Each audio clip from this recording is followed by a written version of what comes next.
22 के अंदर होगी। तो कैसे रेगुलेट किया जाए ऑनलाइन गेमिंग को, ऑनलाइन लेंडिंग, जल्दी कोई एक पेपर पब्लिश किया जाए IMF, world bank, financial stability board के साथ मिलकर टू डिवाइस अ फ्रेमवर्क, ताकि पब्लिक कंसल्टेशन में कि क्या क्रिप्टो है, क्या NFT है, क्या किया जाना चाहिए, और वर्चुअल डिजिटल करेंसी की जो घोषणा की गई है उसके बारे में भी जल्द से जल्द विचार किया जाए। श्री महोदय, मैं इसके बारे में एक और बात कहना चाहूँगा। ये क्रिप्टो करेंसी के बिक्री पर केवल 18% GST लगता है, और वो भी जो सर्विस प्रोवाइडर हैं, जो एक्सचेंज चलाने वाले लोग हैं, वो जो सर्विस प्रोवाइड करते हैं उस पर 18% टैक्स लगता है। मैंने 0 आवर में उठाया, तो मैं फिर इस बात की आपसे मांग करता हूं कि because it is no asset, no security, no commodity, no goods, no services, and cryptos are similar to lottery, casinos, betting, gambling, horse racing, और इन सारी चीजों पर पूरे ट्रांजैक्शन वैल्यू पर 28% टैक्स लगता है। अगर आप लॉटरी में 100 रुपया लगाएं तो आपको 28 रुपया टैक्स देना पड़ेगा। अगर आप कैसीनो के अंदर बेट लगाएं 1000 रुपया तो 28% टैक्स देना पड़ेगा, और गोल्ड पर भी 3% GST है। इसलिए मैं आपसे आग्रह करूंगा कि GST काउंसिल को इस बात का विचार करना चाहिए कि भले वो 1% हो, 0.1% हो, लेकिन टोटल ट्रांजैक्शन वैल्यू जो क्रिप्टो का है उस पर GST लगाने के बारे में और सरकार को विचार करना चाहिए। सभापति महोदय, बैंकों के बारे में इस सदन में काफी चर्चा होती रही है। KV कामत, जो इंडियन बैंकिंग के रिटेल गुरु माने जाते हैं, उन्होंने पिछले दिनों एक लेख में लिखा, in more than 50 years I been in banking business में, 50 साल से बैंकिंग बिजनेस में हूं, I have never seen their balance sheets as clean and healthy as today in terms of bad assets. 50 साल में आज तक हमने बैंकों की इतनी बेहतर व्यवस्था को नहीं देखा है। India's banking industry is in its best shape in terms of quality of assets and quantum of capital. एक rating agency Indian rating and research वो लिखता है, banking system health is at its best in decades. सती महोदय, मैं इस बात को स्वीकार करता हूं कि 2018 में NPA बढ़कर 5 गुना NPA बढ़ गया। हमारी आलोचना होने लगी कि 14 में आए और NPA 5 टाइम्स बढ़ गया, 2.16 लाख करोड़ से 10.36 लाख करोड़। लेकिन मैं सदन को बताना चाहूंगा, ये अगर NPA बढ़ा तो इसलिए बढ़ा कि आपने एग्रेसिव लैंडिंग का काम किया अपने 10 साल के कार्यकाल के अंदर। टेलीफोन पर लोगों को बैंकों से पैसा दिया जाता था, पैरवी के आधार पर दिया जाता था। इसलिए 2008 में जहां 25 लाख करोड़ की बैंकों की लैंडिंग थी, वो 6 साल में बढ़कर 68 लाख करोड़ उसकी लैंडिंग हो गई। नरेंद्र मोदी जी की सरकार बनते ही हमने एसेट क्वालिटी रिव्यू की कमेटी बनाई, इसका रिव्यू किया और NPA को आइडेंटिफाई करना शुरू किया, और हमने कानून को कड़ा किया। सरफेसी एक्ट में 3 महीने की जेल का प्रावधान किया। अगर कोई विलफुल डिफॉल्टर है तो वो कोई भी debarred from floating new ventures for 5 years, वो कंपनी में अगर डायरेक्टर है तो नया कोई कैपिटल मार्केट में वो कोई नया इशू रेज नहीं कर सकती है। और सभापति, इन सारी चीजों का क्या परिणाम हुआ सभापति महोदय? 31 मार्च 2018 को जहां NPA 11.18% था, मैं सदन को बताना चाहूंगा कि 2018 में जब हालत खराब थी, NPA कारण में 90,000 करोड़ इन्फ्यूज किया, 19 में 1,06,000 करोड़। लेकिन मैं सदन को बताना चाहूंगा, निर्मला जी यहाँ बैठी हैं, इन द ईयर 21-22 हमने बजट में प्रोवाइड किया था 15,000 करोड़ हम इन्फ्यूज करेंगे कैपिटल के रूप में, लेकिन केवल 4,600 करोड़ की आवश्यकता पड़ी। 10,000 करोड़ की बचत हो गई, और 23-24 में बजट में कोई प्रोविजन नहीं किया। हमको कोई भी बैंक्स में कैपिटल इन्फ्यूज करने की कोई आवश्यकता नहीं पड़ेगी। साथी महोदय, यह है कि आज बैंकों की स्थिति जो इतनी बेहतर हुई है और बैंकों की आमदनी बढ़ गई। साथी महोदय, SBI की आमदनी 20,000 करोड़ प्रॉफिट इन 2021, जहां 16-17 में 1,300 करोड़ का लॉस था। बैंक ऑफ बड़ौदा 18-19 में लॉस था 8,000 करोड़, अब प्रॉफिट है 828 करोड़। पंजाब नेशनल बैंक 2000 करोड़ का प्रॉफिट 2021 में, जहां 8000 करोड़ का लॉस था 1920 में। और सती महोदय, आप कहते हैं करप्शन के खिलाफ लड़ाई, और चुनाव में कहा जाता था कि मोदी चोर है, नीरव मोदी, नरेंद्र मोदी, जितने मोदी सारे के सारे मोदी चोर है, आपने भगा दिया। लेकिन सती महोदय, मैं सदन को बताना चाहूंगा कि विजय माल्या, नीरव मोदी और मेहुल चोकसी जो 22,585 करोड़ का जो फ्रॉड करके पब्लिक सेक्टर बैंक्स के पैसे को जिन्होंने साइफन किया था, डाइवर्ट किया था, मैं सदन को बताना चाहूंगा, out of that 22,585 crore 19,111 crore की प्रॉपर्टी अटैच की जा चुकी है। 22,585 करोड़ में 19,111 करोड़ की संपत्ति को जब्त किया जा चुका है, और 15,113 करोड़ की संपत्ति बैंकों को वापस सौंप दी गई है। और इतना ही नहीं, सभापति महोदय, बैंकों ने 15,113 करोड़ की जो संपत्ति उनको वापस मिली, उसको बेचकर 8,000 करोड़ बैंकों ने पैसा प्राप्त कर लिया है। सभापति महोदय, कोई बचकर नहीं जाएगा नरेंद्र मोदी के सामने, चाहे वो विजय माल्या हो, नीरव मोदी हो और मेहुल चोकसी हो। और सभापति महोदय, हमने तो कार्रवाई कर दिया। प्लीज सभापति महोदय, हमने तो कार्रवाई कर दिया, और आपकी क्या स्थिति सभापति महोदय? इसी सदन में एक प्रश्न के उत्तर में बताया गया कि 128 केसेस पेंडिंग हैं 6 राज्यों के अंदर, जब बैंक फ्रॉड के केसेस हुए, और सीबीआई ने मांग किया कि हमको कंसेंट दीजिए, परमिशन दीजिए, क्योंकि आपने जनरल कंसेंट विड्रॉ कर लिया। 1.5 साल हो गया, आपने कंसेंट देने से इनकार कर दिया। और सभापति महोदय, 21,000 करोड़ 128 केसेस ये पेंडिंग है 1.5 साल से। राज्य सरकार कंसेंट नहीं दे रही है। प्रफुल्ल पटेल साहब बैठे, बात कीजिए अपने मुख्यमंत्री जी से। सबसे ज्यादा 101 मामले, जिसमें 20,312 करोड़ यह महाराष्ट्र में पेंडिंग है, पंजाब के अंदर 298 करोड़, और बंगाल में 6 केसेस पेंडिंग है, एक का भी कंसेंट नहीं दिया, 293 करोड़। सती महोदय, आप कहते हैं कि विजय माल्या पर आप कार्रवाई नहीं करने, तो कार्रवाई कर दिया। अब आप जो, और ये पब्लिक सेक्टर बैंक्स का फ्रॉड है, ये जो पीएसबी का कोई कहीं कोई चुकी, वो तो कंसेंट की जरूरत ही नहीं है। ये तो जिन राज्यों ने कंसेंट विड्रॉ कर लिया, जहां पर कि पूछने की आवश्यकता पड़ती है। सभापति महोदय, महाराष्ट्र के अंदर ये मनोज जायसवाल कौन है, ये अभिजीत जायसवाल कौन है, अभिषेक और मुन्ना राजीव जायसवाल कौन है, जिनका 1.5 साल से कॉर्पोरेट पावर लिमिटेड, जिनका 4,000 करोड़ का बैंक फ्रॉड, आपने परमिशन नहीं दिया। यस बैंक के सीएमडी राणा कपूर, इसका 1,500 करोड़ का कंसेंट 1.5 साल से पेंडिंग है, आपने क्यों नहीं दिया सचिव महोदय? और एबीजी शिपयार्ड की बात आई, आपने 14 महीने तक कंसेंट नहीं दिया, जबकि बैंक्स ने फाइल कर दिया था कंप्लेन।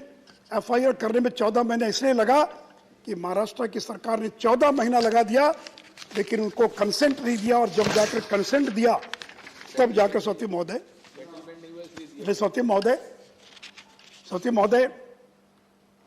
पिछले 2 वर्षों के अंदर जिस प्रकार से हमारी सरकार ने काम किया है, इंडिया का एक्सपोर्ट रिकॉर्ड, आजादी के बाद के सारे रिकॉर्ड हमने तोड़ दिया, और 400 बिलियन से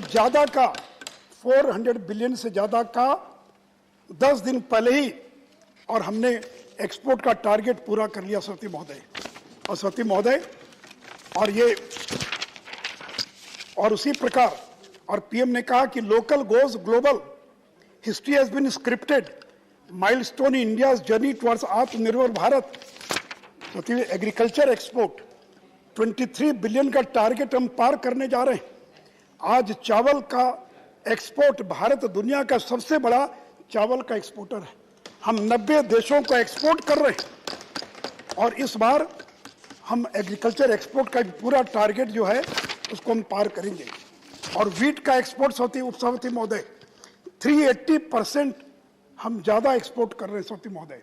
और यूक्रेन रूस क्राइसिस के कारण पूरी दुनिया के अंदर जो गेहूं का संकट पैदा हुआ है, आज हमारे किसानों की यह स्थिति है, मध्य प्रदेश, पंजाब, बाकी राज्यों के अंदर एमएसपी से 200 रुपया ज्यादा किसानों को बाजार के अंदर मिल रहा है। सरस्वती महोदय, केवल इन्हीं चीजों में नहीं तो मोबाइल फोन, मैं सदन को बताना चाहूंगा कि एप्पल ने 12,000 करोड़ का मोबाइल फोन एक्सपोर्ट करने का काम किया है। सैमसंग ने 20,000 करोड़, जब 2017-18 में 1,300 करोड़ का स्मार्टफोन हमने एक्सपोर्ट किया था, वो 32 टाइम्स बढ़ गया और 2021-22 में 42,000 करोड़ से ज्यादा का स्मार्टफोन हमने भारत से और एक्सपोर्ट करने का काम किया है। जबकि सेमीकंडक्टर्स की कमी थी, लॉकडाउन के कारण डिसरप्शन था, चाइना से तनाव के कारण कंपोनेंट्स के आने में देर थी, लेकिन ये पीएलआई स्कीम का कमाल है, जब एप्पल और सैमसंग ने भी अपना सेंटर यहां पर स्थापित कर लिया है। सभापति महोदय, वन रैंक वन पेंशन की बार बार बात आती थी। अभी सुप्रीम कोर्ट में लोगों ने चैलेंज किया था, मैं सुप्रीम कोर्ट का धन्यवाद देना चाहूंगा। सुप्रीम कोर्ट ने कहा नो कॉन्स्टिट्यूशनल इन्फॉर्मिटी, जिस तरह से ओआरओपी भारत की सरकार ने लागू किया है उसमें कहीं कोई कठिनाई नहीं है। और सती महोदय, पूरे डिफेंस बजट का 1/5वां हिस्सा केवल हमारा पेंशन पर जाता है। और सदन को मैं इतना ही बता दूं, तो 13-14 में 45,000 करोड़ पेंशन लायबिलिटी थी, वो बढ़कर 1,28,000 करोड़ हो गई, लगभग 4 गुना बढ़ गई। लेकिन फिर भी हमने अपने 36 लाख से ज्यादा जो सैनिक और सिविल डिफेंस के लोग थे उनको ओआरओपी को हमने लागू करके अपने वायदे को पूरा करने का काम किया है। सभापति महोदय, बार बार इन्फ्लेशन की चर्चा होती है। शक्ति सिंह गोहिल जी तो 2/3 समय केवल इन्फ्लेशन पर ही लगा दिया उन्होंने। मैं सदन को बताना चाहूंगा, अमेरिका जैसा देश, हम तो भारत हैं, 40 साल में जैसी महंगाई अमेरिका को फेस करनी पड़ रही है, आज तक अमेरिका ने वैसी महंगाई को नहीं देखा था। 7.9% consumer price index in February 20, which is 40 years high. UK के अंदर 30 साल में सबसे ज्यादा चरम 10.9%। 2010 में 12% इन्फ्लेशन रेट था, 2012 में 9.3, 2013 में 11.1। तो जिनके राज में डबल डिजिट था इन्फ्लेशन रेट, और आज नरेंद्र मोदी की सरकार ने इन्फ्लेशन को, आरबीआई का जो बैंड है 6% ±2, उसके विदिन जब हमने उसको रोक कर रखा है, तो आप कहते हैं कि महंगाई, दाम बढ़े हैं। सभापति महोदय, कौन इनकार करेगा? यूक्रेन रूस अगर युद्ध नहीं होता तो आज पेट्रोल का दाम नहीं बढ़ता, आज महंगाई पर हमने नियंत्रण लगा दिया होता। सभापति महोदय और सभापति महोदय, जो ग्रोथ रेट का आंकड़ा है, यूक्रेन की लड़ाई, कोविड, चीन पर तनाव, सीमा पर भारत चीन सीमा पर तनाव, इन सारी परिस्थितियों में भी, और जो 2021-22 का जो ग्रोथ रेट का जो आंकड़ा, फिच जो दुनिया की सबसे बड़ी रेटिंग एजेंसी है 8.70, वर्ल्ड बैंक 8.30, IMF 9%, ये है कि 21-22 के अंदर भारत का ग्रोथ रेट दुनिया के अंदर सबसे ज्यादा ग्रोथ रेट वाले देशों में से एक होगा। ये हमारा आंकड़ा नहीं है, ये Fitch, world bank, Moody's, IMF और आरबीआई का आंकड़ा है। और सभापति महोदय, इन सारी विपरीत परिस्थितियों में मैंने कहा, न जुलूस निकला, न प्रदर्शन हुआ, न लॉकडाउन का कहीं विरोध हुआ, और नरेंद्र मोदी की लोकप्रियता लगातार बढ़ती जा रही है। दूसरे देशों में वहां के प्रधानमंत्री की लोकप्रियता घट रही है। और एक मॉर्निंग कंसल्ट नाम का जो एक साइट है जो सर्वे करता, सभापति महोदय, उसने पाया कि नरेंद्र मोदी 77% की रेटिंग के साथ दुनिया में सबसे ज्यादा लोकप्रिय राजनेता हैं। और सभापति महोदय, बिडेन की रेटिंग कितनी है? 41%, वो 7वें नंबर पर हैं, और मैक्सिको के प्राइम मिनिस्टर नंबर 2 पर हैं। सभापति महोदय, मैं केवल ये बता रहा हूं सभापति महोदय, ये कोई सामान्य काम नहीं था कि जिस प्रकार से हमने कोविड का मुकाबला किया, जिस प्रकार से हमने विपरीत परिस्थितियों में काम किया है। तो अंत में इतना ही कहूंगा कि अगर नरेंद्र मोदी नहीं होते तो इन चुनौतियों का मुकाबला नहीं हो पाता। ये नरेंद्र मोदी और उनकी सरकार थी, उनकी सुदृढ़ इच्छा शक्ति थी। ये व्यक्ति जो टकराना जानता है, बुल्स बाई हॉर्न जिसको कहते हैं, सामने से पकड़कर वो डरता नहीं है, घबराता नहीं है, हर चुनौती को अवसर में बदलता है और सफलता की कदम उसको चूमने का काम करती है। और अंत में मैं इतना ही कहूंगा सभापति महोदय, सीढ़ियां उन्हें मुबारक हों, सीढ़ियां उन्हें मुबारक हों जिन्हें सिर्फ छत तक जाना है। जिनको केवल छत तक जाना है वो सीढ़ी पर चढ़कर चले जाए। तो सीढ़ियां उन्हें मुबारक हों जिन्हें सिर्फ छत तक जाना है।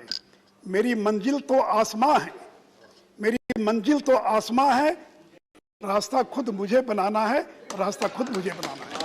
सभापति महोदय, इन्हीं शब्दों के साथ मैं निर्मला जी को और आदरणीय प्रधानमंत्री जी को और धन्यवाद देता हुआ अपनी बात समाप्त करता हूं। धन्यवाद। धन्यवाद। The next speaker is TKS Elangobal. Thank you, Honorable Vice Chairman, sir.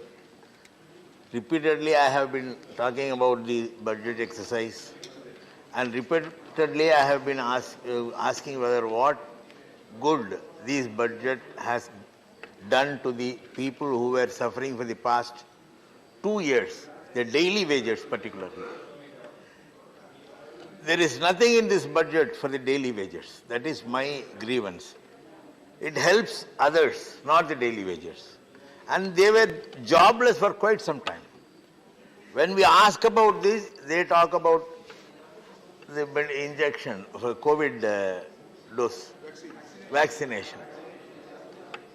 They are going to die because of want of food. They need food. They have no jobs. They don't know what to do. What this budget has done to that section of the society, I don't know. There is nothing here. Our honorable member Sushil Kumar Modi was talking about the profit in the banks.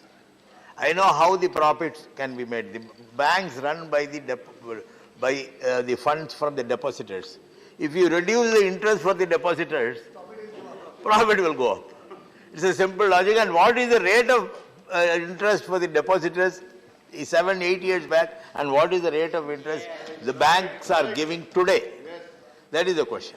So increasing profit in a bank is a simple logic, and I don't know how much fund from other sources it has done. They talk about rich people, they talk about getting money back from the borrowers.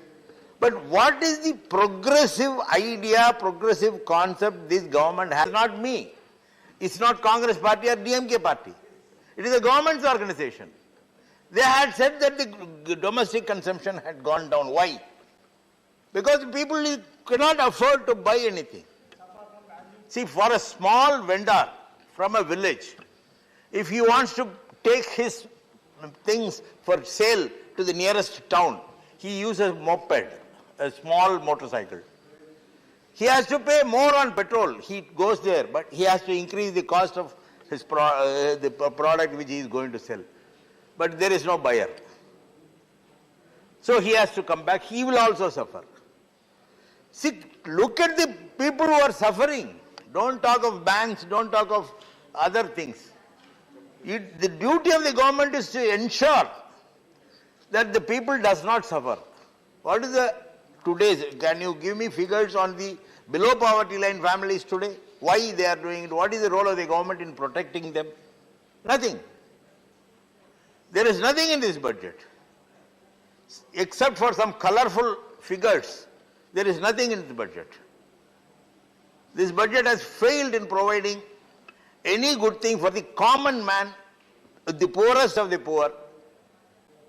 You are increasing prices. You say that the prices, you talk about everything. Gross domestic product, GST and other things. But what you are providing to the poor, what I cannot see anything from this budget which will help the poorest of poor of this country. Defense, okay. I don't say that there is nothing good in this budget. But the role of a government, what is the role of the government? We elect the government.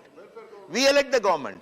And with a population like India, which has more than 70% of poor, the duty of the government is to protect the poor, give economic security, give social security, let them live.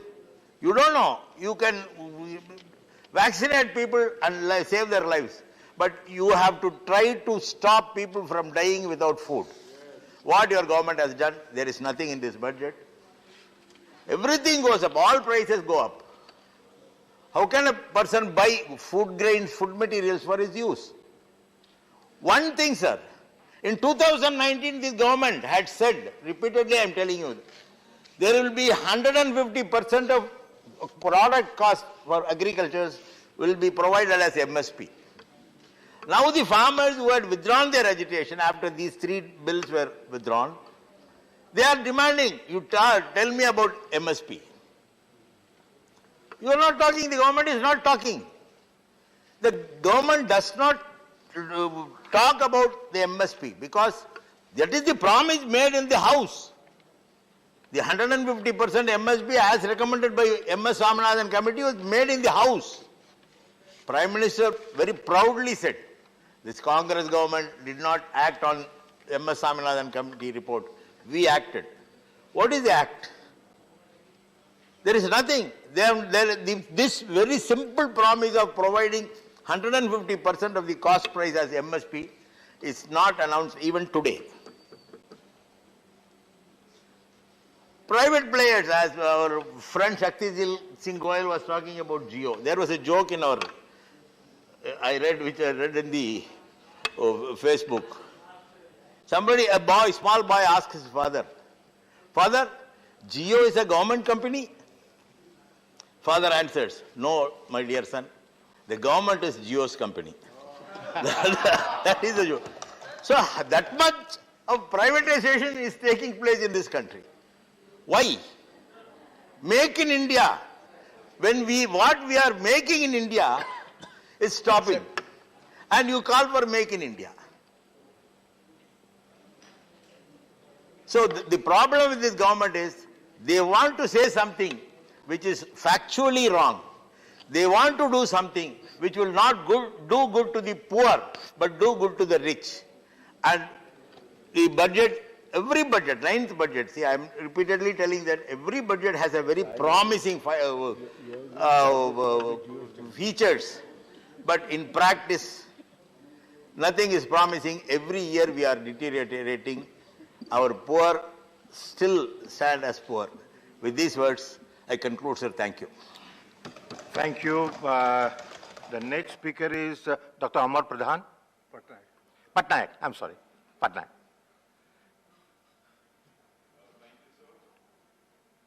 Sir, I rise to speak in favor and support of the Appropriation Bill 2022 and the Finance Bill 2022.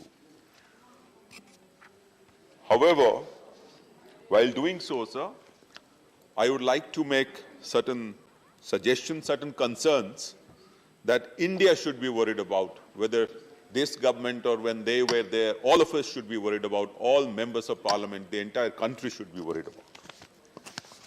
So Article 38 of our Constitution, amongst many other things, it says that the state shall in particular strive to minimize the inequalities in income and endeavor to eliminate inequalities in status, facilities and opportunities, not only amongst individuals, but also amongst groups of people residing in different areas or engaged in different vocations.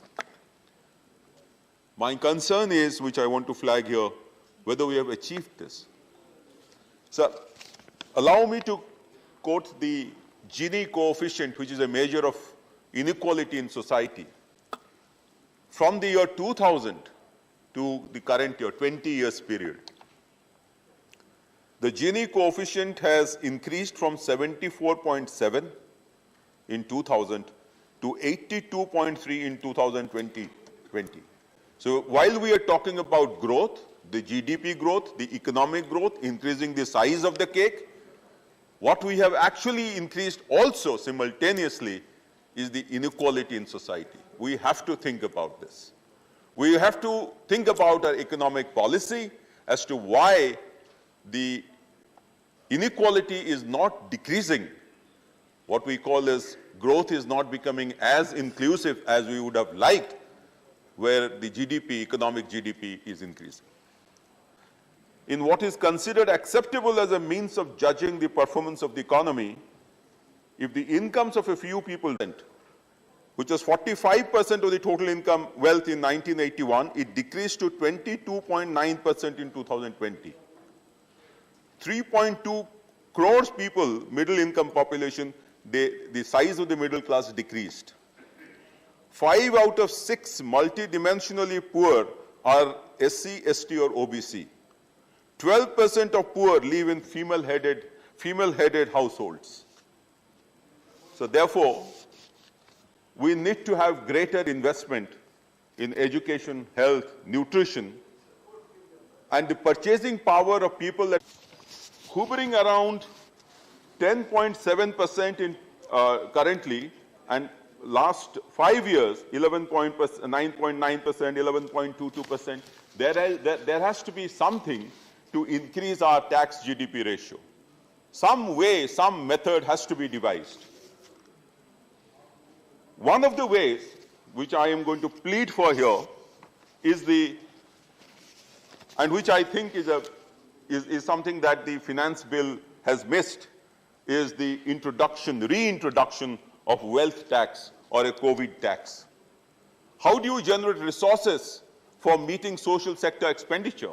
I spoke in my budget speech, sir, that the social sector expenditure as a percentage of GDP, not in gross terms, has actually remained almost at the same level. Unless we increase that, obviously the inequality indexes will not improve.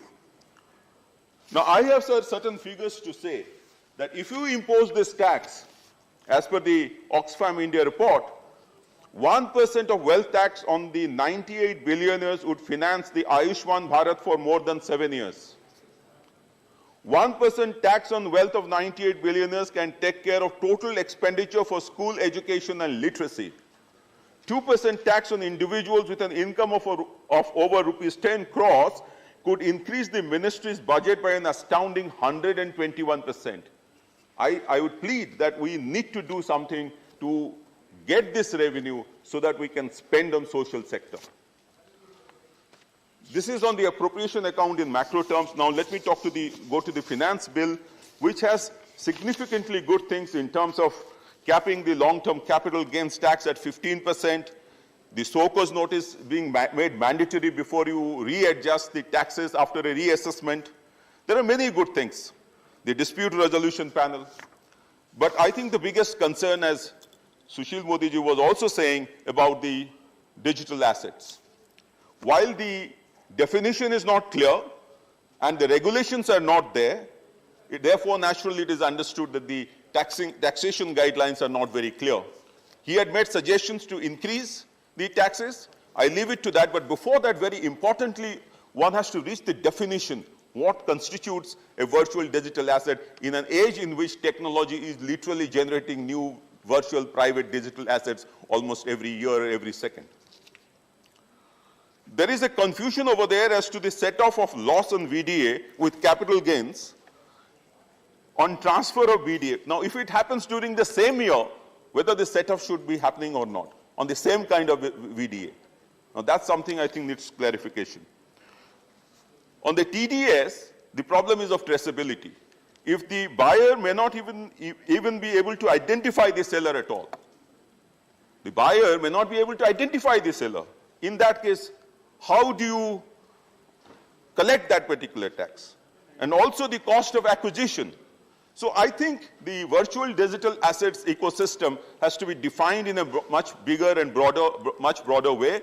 Honorable Finance Minister had already clarified. I think we have to act very fast in this now that the tax has been imposed already. I will talk about the unexplained cash credit. I think it's a very good thing. Only problem is whether the trade payables, bank borrowings, and credit card payments would be included or not, because currently it looks as if they would get included.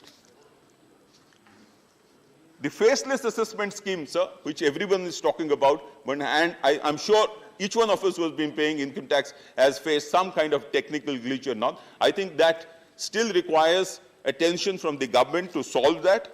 But more importantly, no acknowledgement is even given of a successfully filed submission. I think that is very important. Many taxpayers have told me about it. Now I come to the cess and surcharge, sir. So the cess and surcharge has increased 5 times during the last 10 years, 5-fold. 0.9% of GDP it was. In 2011 and 12, it has gone to 1.7% of GDP. While the cess and surcharge has increased, what has happened, however, is that the gross tax revenue has decreased from 10.4% of GDP to 9.9% of GDP. The result is a pressure on the state's finances, because the devolution to the states has decreased to that extent. And currently, if you take everything together, the devolution to the states has actually decreased to a 30% level, 30% of the gross tax revenue. Now, the CAG had recommended, the Comptroller Auditor General of India had recommended that the education cess and the health cess that is collected, there should be proper procedure for allocating it. I had spoken in my budget speech that it is actually. So last point, sir. So last point is the Odisha's demands. I'll speak in very brief.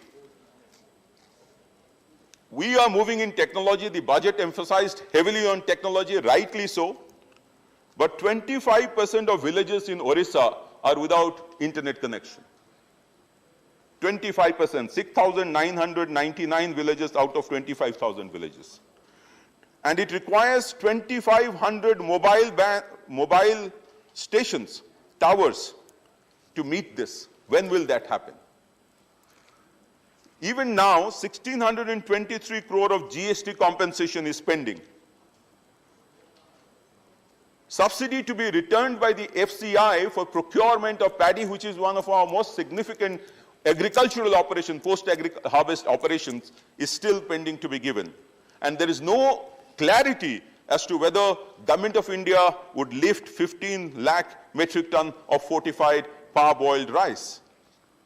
About 12 lakh beneficiaries are still waiting for that Prime Minister's Awas Yojana houses. When we are having a budget which will address common people, all sections of society, I really do not understand why these specific areas of concern given by the state of Odisha could not be met. Thank you so much, sir. Thank you, Mr. Patnaik. The next speaker is V. Vijay Reddy. Thank you, Deputy Chairman, sir. Vice Chairman, sir. Thank you. Sir, I raised to support the appropriation bill and also Finance Bill 2022, despite some anomalies, which I would like to bring it to the notice of the Honorable Finance Minister through you, sir. Sir, the first point is tax exemption limit. Sir, between 2014 and 2022, the cumulative inflation has increased by 48%, whereas the tax exemption limit has remained the same at 2,50,000 rupees since BJP government has come to power. Sir, I bring it to the notice of the Honorable Finance Minister that there has to be a parity between the taxation and inflation and maintain the minimum exemption limit. Sir, the parity between the taxation and inflation is needed because of the falling income, raising inflation, and stagnant tax relief. The common man cannot survive. This has to be realized by the Honorable Finance Minister. The second issue, declining the savings of taxpayers. Sir, Finance Minister Madam, 2018 and 19, the Employees Provident Fund interest rates since then have been falling, and 18-19 it is 8.65%, and as of today, 21 and 22, it has come down to 8.1%. The current rate of 8.1% is lowest the interest rate which is being paid to the Provident Fund subscribers in the last 44 years. This will have a definitely negative impact on the savings of the 5 crore Indian population. Sir, the National Pension Scheme is the only pension scheme, saving scheme, where tax is levied on maturity, on payment of maturity, which is really deplorable, and I request the Honorable Finance Minister to look into it and exempt the payment that is received by the subscriber on maturity, sir. No tax reforms has been made to make NPS, National Pension Scheme, lucrative for the taxpayers by the NDA regime, sir. Sir, COVID treatment. The expenditure that is reimbursed for COVID treatment of the family head or the family members is deductible, and it is a welcome move by the government, sir. However, the point what we have to realize now is why, Honorable Finance Minister, though the authority lies with the GST Council, it is the BJP government which is responsible for that, and it can take up the issue, because there are so many states where the BJP is in power, and they can take up the issue in the GST Council and reduce the GST on insurance from 18% to nil, sir. Sir, the next issue is disinvestment of PSUs and public sector banks. And Honorable Finance Minister, Madam, by amending the provisions of carry forward losses, you have made the setting off of losses, sir. Under section 79, you are enabling the disinvestment more easier. Sir, the disinvestment of where some of the PSUs are being sold by part, and some of the PSUs are being sold in one go, altogether to a private parties. Sir, disinvestment process of 18 PSUs out of 36 PSUs is complete in some respect or other. The sale of PSBs or GIC, IDBI is already privatized 2 of the PSBs, sir, and 1 general insurance company also is being privatized. Sir, today and tomorrow, All India Bandh is called for only for against the privatization. So we, the state government of Andhra Pradesh, is supporting the Bandh and opposing the privatization of public sector undertakings. Sir, the public, what is expected of the PSUs by the general public at large? General public of this country at large expect the PSUs would contribute to the develop the critical infrastructure and provide affordable goods and services, and third, generate lakhs of employment, jobs, creation of jobs. Sir, it is these PSUs, and I refer to the Visakhapatnam steel plant, during the pandemic has helped the public at large, and which is being privatized now, and who will take care of the public if you start privatizing all the public sector undertakings which are generating profit or likely to generate the profits. Sir, Vizag, coming to Vizag steel plant. Andhra Pradesh is the biggest victim of central government decision to privatize PSU, sir. And the state government has been agitating against the privatization of RINL for the last 1.5 years. Nothing. And BJP the ruling dispensation is not able to hear anything sitting in Delhi. What the people of the state who are crying there in Visakhapatnam, sir. Sir, central government wants to privatize VSP, that is Visakhapatnam steel plant, for the simple reason that it is incurring losses. In reality, it is not incurring losses, sir. I request the Honorable Finance Minister, Madam, to go into the records, and for the current year, it is 1,000 crore profit, sir. And sir, what has been invested by central government? The central government initially has invested about 5,000 crores in Visakhapatnam steel plant. Against investment of 5,000 crores for the last decades, how much it has got back? It has got back by way of dividends about 51,000 crores when it was earning profits. Just because in the recent past, it has incurred the losses, and the decision to privatize Visakhapatnam steel plant is really deplorable against the interest of the public, sir. And I request the Honorable Finance Minister, Madam, to scrupulously follow 3 R's, that is restructure, revamp, and revive the public sector undertakings rather than privatizing them, sir. Sir, why? why Visakhapatnam steel plant is right now is incurring losses, not right now, in the past. Because central government has not allotted the mines to that, captive mines. And secondly, central government has refused to restructure the debt and waive the interest. It is because of these two reasons that it has incurred losses for a period of 5 years or so, sir. Sir, GST compensation. Sir, I heard the reply of Honorable Finance Minister when Finance Minister has responded to the, in fact, Finance Minister Madam has not extended the compensation period to the state, payable to the states. I request the Honorable Finance Minister Madam to kindly reconsider and extend the period of compensation payable to the states for another period of 5 years. Sir, 2 more points, sir. 3 more points, sir. Cryptocurrency. Sir, it is very important, sir. Cryptocurrency. Another 2 minutes are there. Cryptocurrency.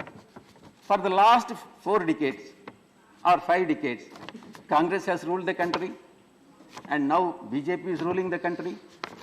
I bring it to the notice of the Honorable Finance Minister that there is a possibility of misusing the cryptocurrency, and I humbly request the Finance Minister Madam to address the issue, sir.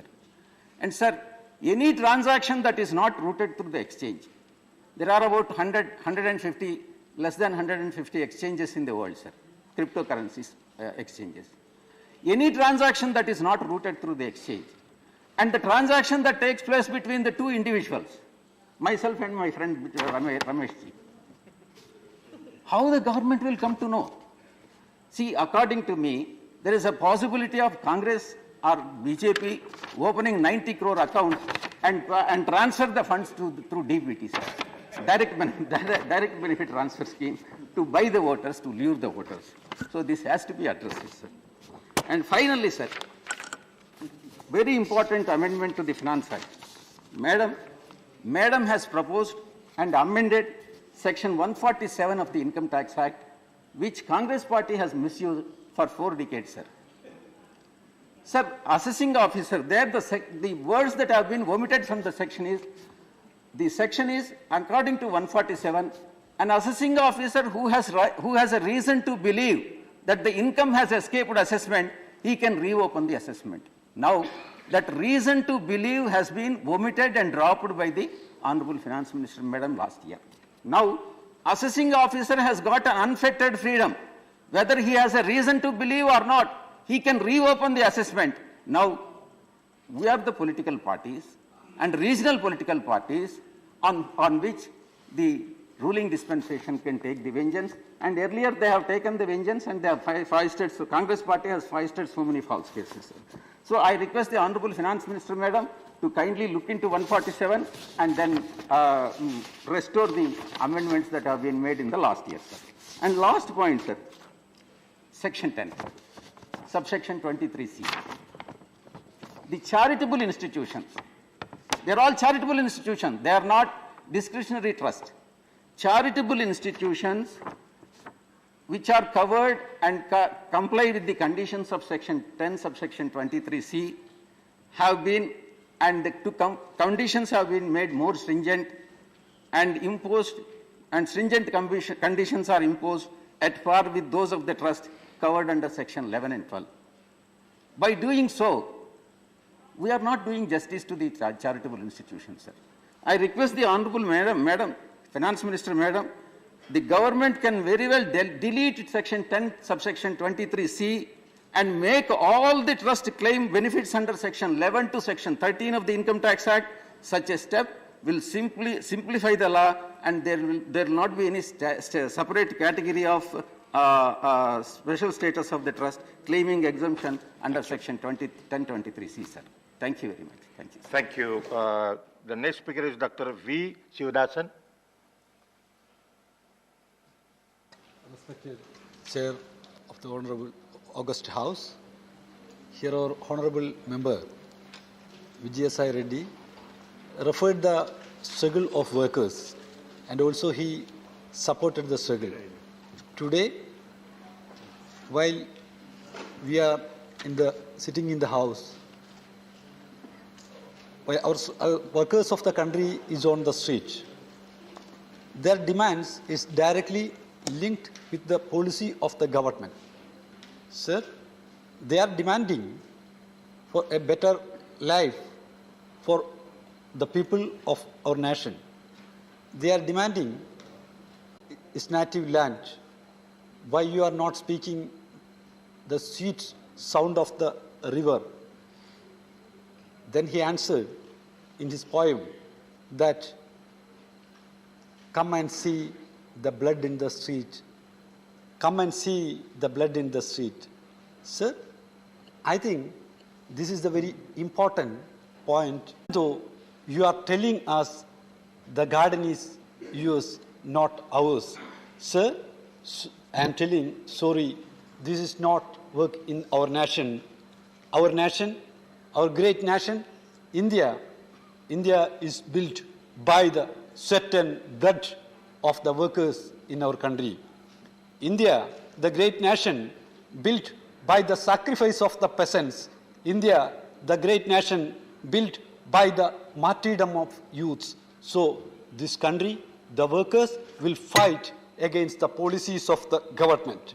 So the fighting spirit of workers you will see in the streets. Sir, the government the union government is trying to help the corporate houses, big corporate houses, and they are trying to help them to exploit the people in various ways. We are seeing these all things in different ways. The food, employment, health, and education, and other facilities are very important for the development of the society. But existing government is not ready to invest proper amount for the development of the society, for the development of the marginalized communities. They are not ready to help, try to eradicate malnutrition, poverty, these kind of illness. They are neglecting education and health facilities for the nation. The finance minister, respected minister, says there is a record GST collection, but the marginalized communities are not getting proper share for them. So, sir, the budgetary allocation, the figures are clearly shown that the common people will be charged and richest will be benefited. This is the existing condition. Sir, again, I am telling, there was a lot of incidents which prove the anti-people approach of the government.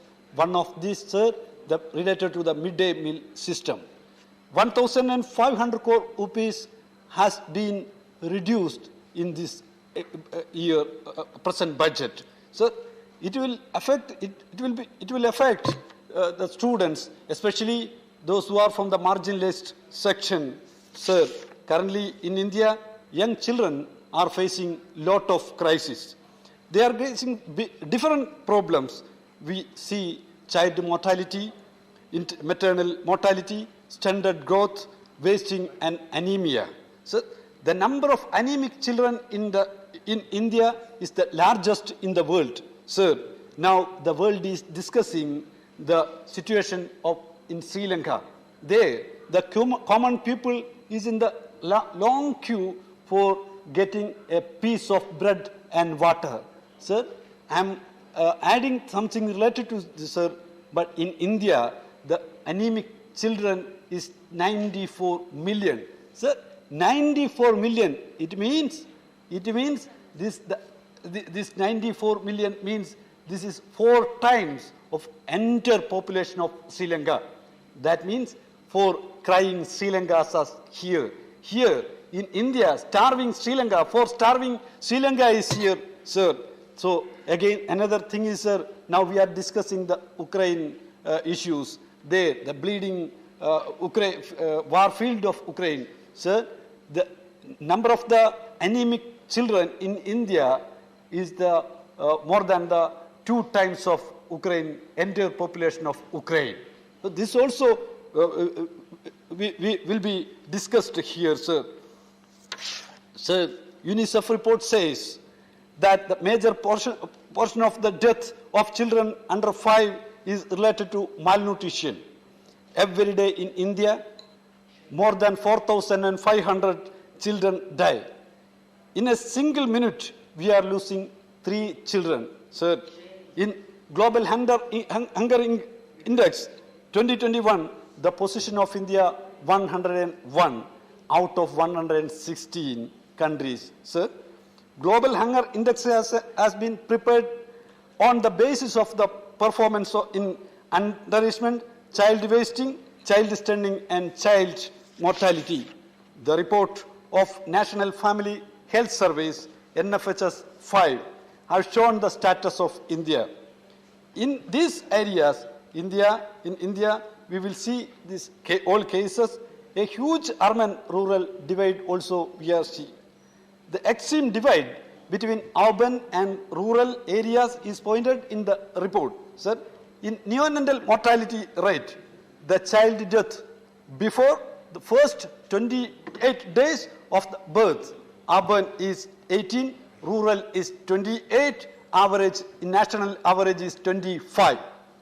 Infant mortality rate, sir, urban is 27, rural is 38, average 35. Under 5 mortality rate, urban 32, rural 46, average is 41. Child stunting, urban is 30, rural is 35, national average is 41. So child wasting, urban 35, rural 37, average, national average is 35. Sir, 2 points, sir. Underweight is urban 27, rural 33, national average is 32. Sir, these all things I am quoting from the report of the government report. In this capital city, sir, Delhi, 3 girls aged between 2 and 11 starved to death, sir. Doctors in the hospital, after the postmortem report, they said, sir, they had not eaten a single piece of bread in the previous 7 days. In previous 7 days, sir, they couldn't take a single piece of bread. The majority of the workers in India are getting very meager amount as their wage. Sir, the minimum wage of employees in various parts, their minimum wage is below than the price of the 2-liter petrol, sir.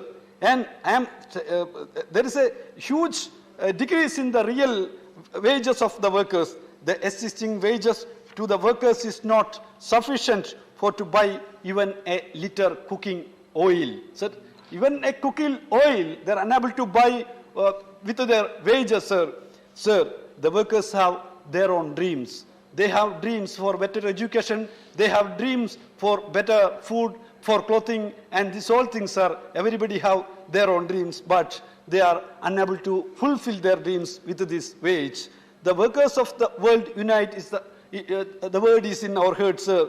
And Max, in his great work, you told you have nothing to lose. Also, we are keeping in mind. So, sir, I am repeatedly telling to you, एक भाग्य नहीं मनोजा एक भाग्य नहीं एक गेत नहीं हम सारी दुनिया मांगेंगे. So, sir, dear sir, our constitution, preamble of the constitution says, we, the people of India, having solemnly resolved to constitute India into a sovereign, socialist, secular, democratic republic. So, sir, these words I am concluding. Thank you, sir. Thank you. Thank you, Dr. Sivdasan. The next speaker is Dr. M. Thambudurai. Thank you, Mr. Chairman.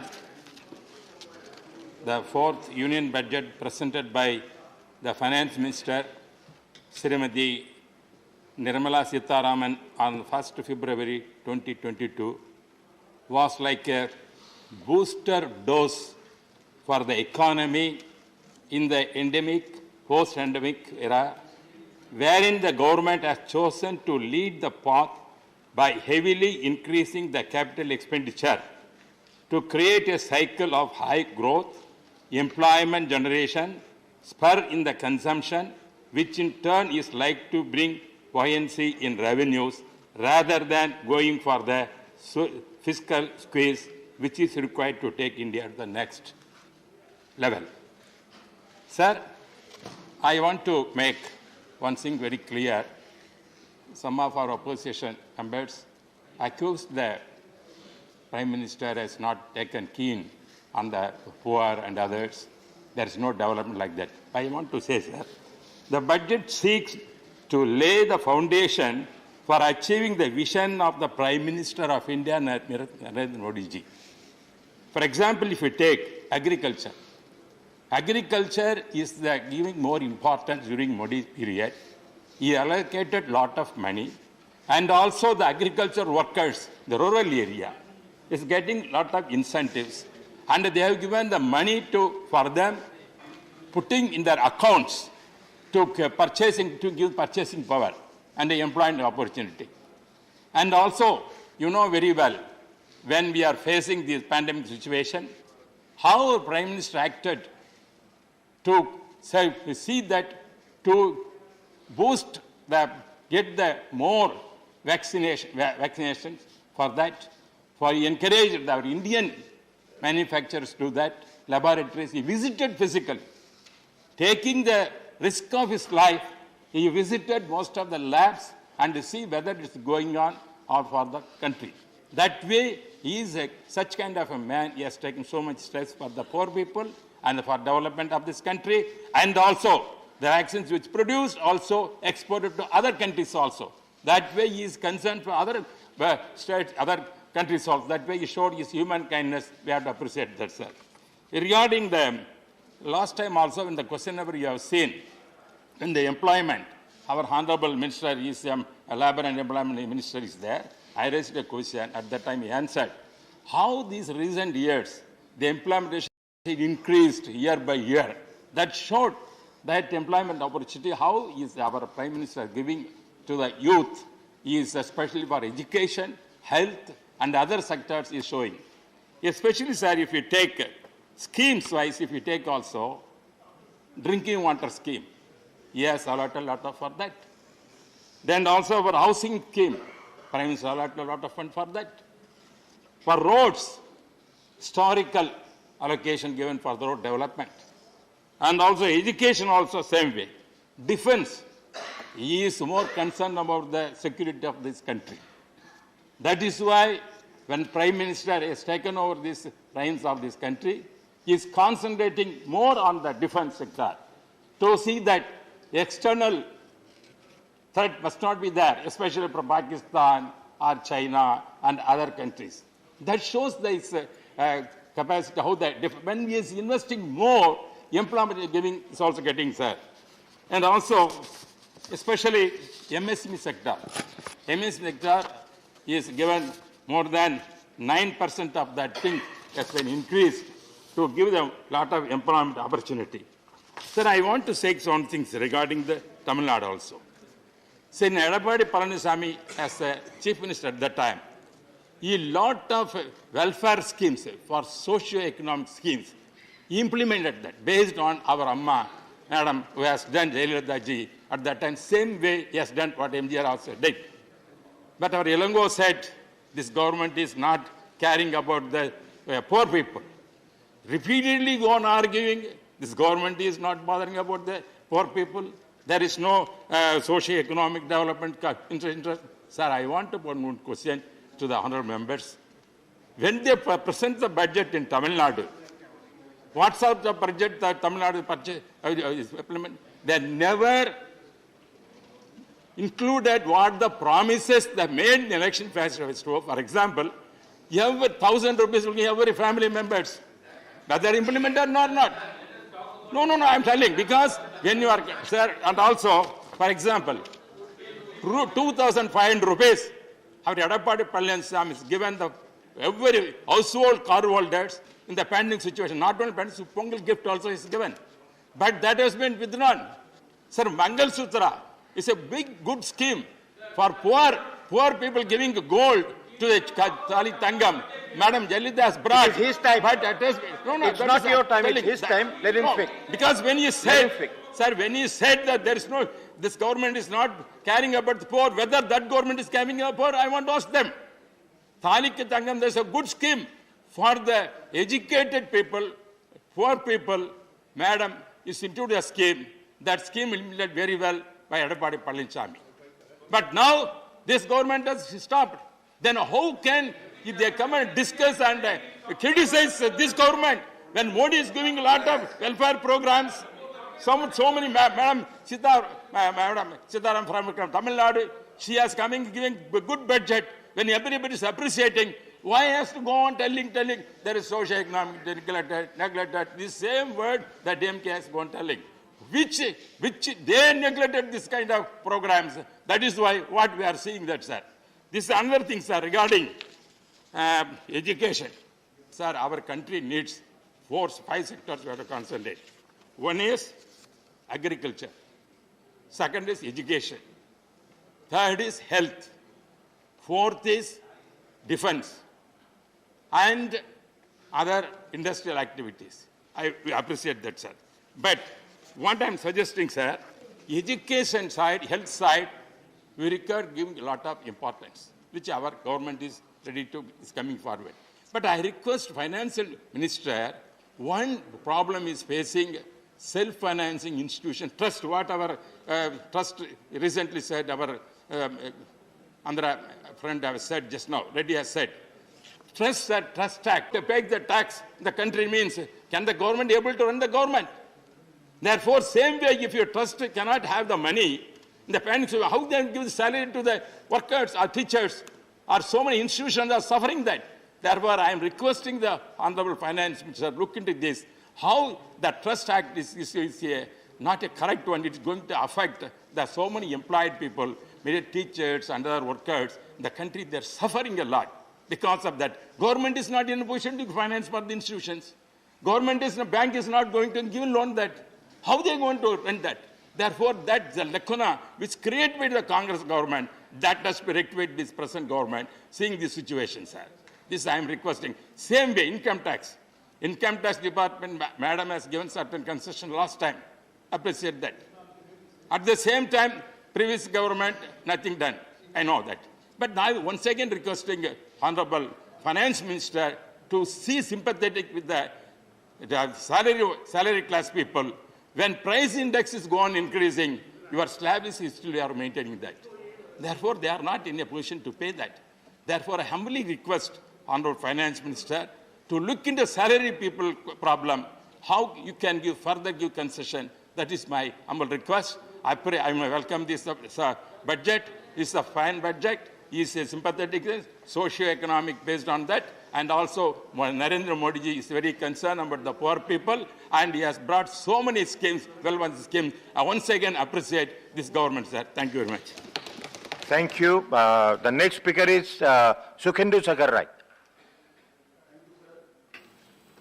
While participating in this appropriation and finance bill, the first thing that occurs to my mind is that this government has given a return gift to the nation after the elections in the 5 states recently held. First of all, the petrol and diesel prices have risen 6 times in 7 days. LPG cylinders costlier by 50 rupees, and it is almost rupees 1,000 per cylinder. Prices of kerosene oil have doubled. Edible oil prices are up by 25 to 40%. 11% hike in prices of essential medicines, and it will be further rise in the coming months, according to reports. So, rise in prices of cereal, fruits, vegetables is driving up the food inflation. Petrol prices for bulk users has been increased by rupees 25 per litre, and jet fuel prices have also increased by 18%. Everybody knows in this country that when the price of bulk users for particularly diesel is increased, there will be cascading effect on all the essential commodities because of the transportation of the goods from one station to another. Sir, Moody's Investors Services has estimated that fuel retailers together lost around rupees 19,000 crores in revenue for keeping petrol and diesel prices on hold during elections in 5 states, because the government did not want to rationalize the price during election because of the political reasons. And after 5-6 months, it has been doubled, tripled, and going up every day. So my submission to the government would be that it needs to be ensured that these losses are not entirely transferred to the common people. So far the finance bill is concerned, it was passed in Lok Sabha after accepting 39 amendments to the bill that was tabled. Why was there so many amendments? Was it because of word drafting? Was it because of careless proofreading? Or failure to complete stakeholder consultations and feedback gathering ahead of introducing bills in Parliament? Because everything done in a hush-hush manner, and all on a sudden it is tabled in the Parliament, either in this House or on this House. So far Finance Bill is concerned, it was tabled naturally in the other House. So government is emptying out the piggy banks, the borrowings from small savings. The borrowings from small savings are designed to support household and pensioners, not to finance the government's deficit. In 2021, the government budgeted to borrow 2.4 lakh crore from small savings, but ended up borrowing more than double of this figure. For 22-23, the government has budgeted for 5.6 lakh crore, a figure bound to increase and is lower than last year revised estimates. Sir, poor allocation for marginalized groups. This year's budget has allocated rupees 70 crore for the rehabilitation of those involved in the manual scavenging under the self-employment scheme for rehabilitation of manual scavengers. This is 30% less than those. Will be shocked to know it saw a combined allocation of only rupees 364 crore. Sir, so far the women and children are concerned. The general budget has decreased from 0.71% of the GDP of the revised estimates for 21-22 to 0.66 in the estimates of 22-23, according to an analysis of the All India Democratic Women's Association. I don't know how it is true, but government will be in a position to tell this House that what is the truth all about. Sir, at rupees 92,736 crore, the children budget has also dropped from 2.46% of the expenditure this fiscal to 2.35% in the next fiscal. Between April to December 21, only 48% of the approved budgets for midday meals had been released. For ICDS, it was 52%. The allocations for midday meals are 11% lower than the budget estimates for the previous year. Sir, so far the education is concerned, the budget allocation made last year for education saw a 6% decrease from the budget allocation made in 2021. This year, the allocation saw an increase of 12% as compared to last year, but only a 5% increase over the allocation of 2021. The entire allocation on education for the previous year has not been used, in spite of the economic survey finding an increase in the number of children not enrolled in schools after the pandemic. So ironically, the total expenditure in education is less than 1% of the GDP, whereas the cash-strapped states, they are contributing 3 to 4 times than the center. So the states are more effective than the central government in providing funds for expenditure in the education heads, on the education heads. Sir, my next point would be, the government has claimed, the government has made tall claims about resource mobilization. But according to me, the main target of this government for resource mobilization is only to sell out the public properties, lock, stock, and barrel. Sir, and they have not spared any sector, any of the public sectors like airport, port, rail, bank, insurance, and even mini Ratna companies of the public sector. Sir, I am coming to one or two provisions of the Constitution. Sir, Article 36 of the Constitution, which deals with the directive principles of state policy. This should be a Gita or a Quran or a Bible for any government in running the government, for the governance of the country. Sir, ये संविधान का बात है भाई, समझिए पहले फिर बोलिए, बंगाल भी बोलिए, गुजरात भी बोलिए.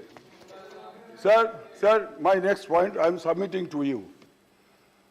Article 38, sub-article 2, it says, and I quote, the states shall, in particular, strive to minimize the inequalities in income and endeavor to eliminate inequalities in status, etc.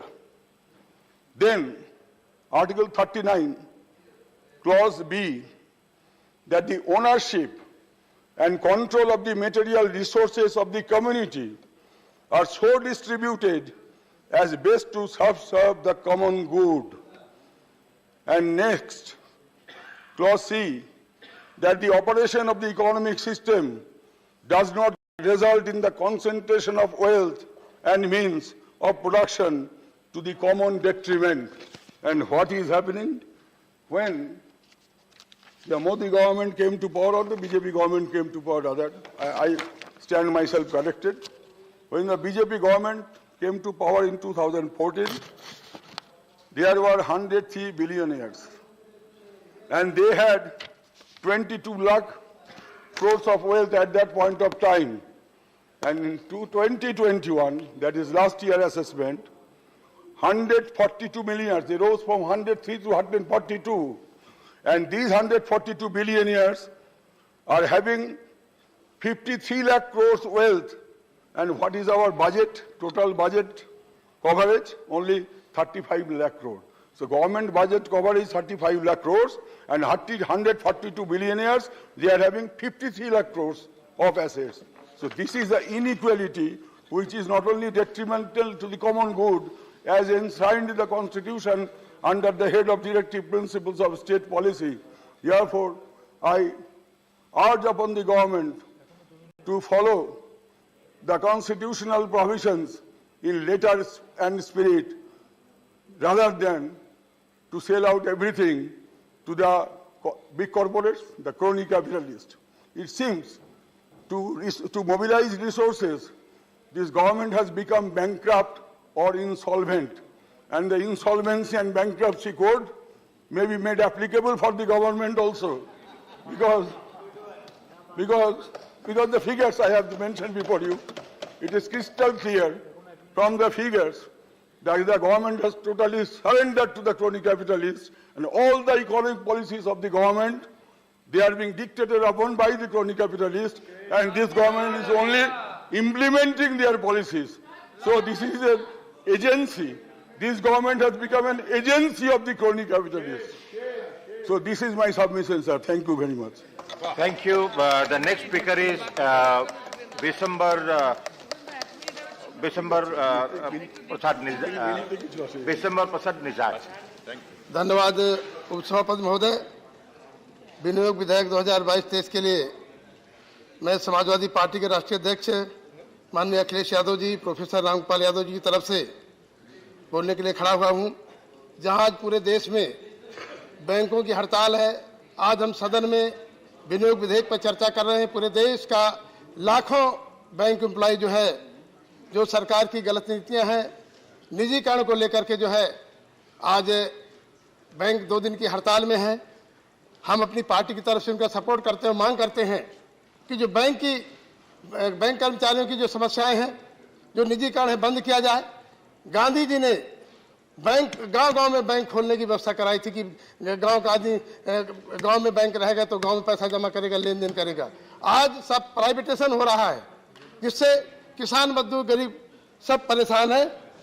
मनोहर, इसी से चूंकि जब निजीकरण होगा तो लोगों की नौकरियां जाएंगी और जो परम पूज्य बाबा साहब अम्बेडकर ने जो SC ST के लिए, OBC के लिए आरक्षण दिया था, धीरे धीरे निजीकरण से जो है लोगों की नौकरियां जा रही हैं, आरक्षण खत्म होता जा रहा है और SC ST OBC के लोगों को जो है आरक्षण खत्म करके गुलाम बनाने की साजिश की जा रही मानवत।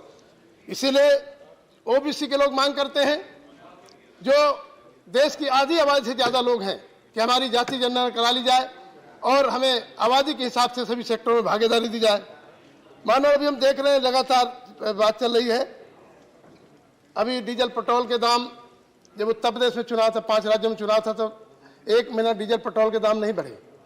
सरकार यही कहती थी कि ये अंतर्राष्ट्रीय बाजार पर निर्भर है, उस समय क्यों नहीं बढ़े, और अचानक 50 रुपया रसोई गैस में बढ़ा दिए गए।